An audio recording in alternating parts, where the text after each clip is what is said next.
Nagkaharap na nga ang top 2 team sa Group B. Second place Santa Rosa Iridanos versus defending champ Taguig City Generals. First quarter, first blood binigay ni Alguire via mid-range jumper. At dahil dito maagang nakaupo ang bench ng visiting team. Agad namang gumanti ang home team courtesy of LJ Mayo. Less than 10 minutes sa opening quarter, may namumuong lambingan kina Subrabas at Kalakalsada. Habang patuloy naman sa pag-atake ang mga nakapula, courtesy of Mike Sampurna at ang kanilang sentrong si Lontok. Less than 5 minutes remaining sa first quarter, nag-slow down ang opensa ng mga taga-Taguig at unti-unti humahabol ang mga taga-Santa Rosa. Siyempre courtesy of Lester Maurilio. At natapos ang first quarter sa score na 17-all. Second quarter, sinimulan agad ng local boy from Signal Village sa Sigabiran ang atake ng mga taga-Taguig. At gumawa sila dito ng 12-2 run in less than 6 minutes. Grabe ang pinakitang depensa na may kasamang point conversion ng home team dito mga idol. Kaya naman lumobo ang lamang nila sa 10 points. Almost 8 minutes na ng playing time sa second quarter pero 2 points pa lang ang nagagawa ng visiting team. 3:25 mark, finally nakuha na nila ang kanilang second field goal sa second quarter. Back-to-back hits Santa Rosa, courtesy of Balota, Kalakalsada at Alguire. Pero agad naman inagaw ni LJ Mayo ang kanilang momentum. 5 points ang ginawa nito at balik sa 11 points ang lamang ng Generals. 2 seconds remaining after timeout, umiscore si LJ Mayo ng isang halihoop from Dan Natividad.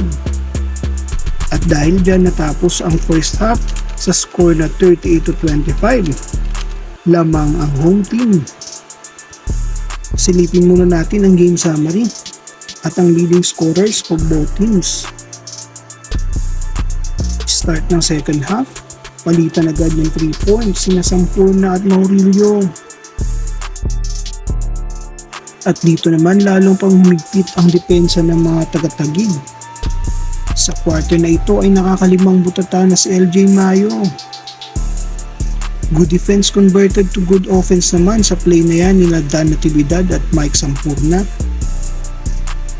Less than 7 minutes, lumobo ang lamang ng Taguig sa 18 points after ng 3 points na yan ni Ordonez. Grabe ang effort ni Maurilio dito at nagiging one-man team na ang Santa Rosa. Less than 3 minutes sa third quarter at muling nagkabuhol sa ilalim sila Elmed Shrab at Olivera at several technical fouls nga ang tinawag for both teams.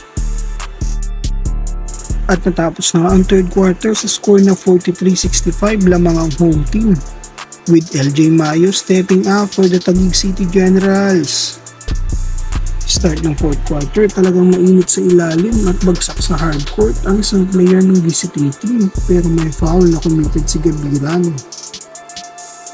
Santos naman started ng field goal for the Generals and he is now double digit. Sa kabilang banda naman si Michael Bisbee ay score para sa Santa Rosa, hoping to start a run for his team. Less than 9 minutes, 25 points pa rin ang hinahabol ng visiting team. Under 5 minutes, tawagan ng unsportsmanlike foul si Alguire after mag-miss ng kamping niya sa 3-point attempt.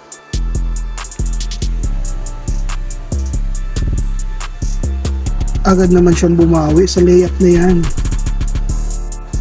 Under 3 minutes, another set of technical fouls ang tinawag ng mga referees. Sobrang init ng laban na talaga namang no man's land sa painted area sa ilalim ng ring. 65-83 nga at nauubusan ng oras dito ang mga taga Santa Rosa. Lalo na ang defending champion Taguig City Generals at sila na ang number 1 team sa Group B. Siyempre ang ating best player of the game walang iba kundi si LJ Mayo. May 11 points, 16 rebounds, 4 assists, 4 steals at 6 huge blocks. Final score 65-83.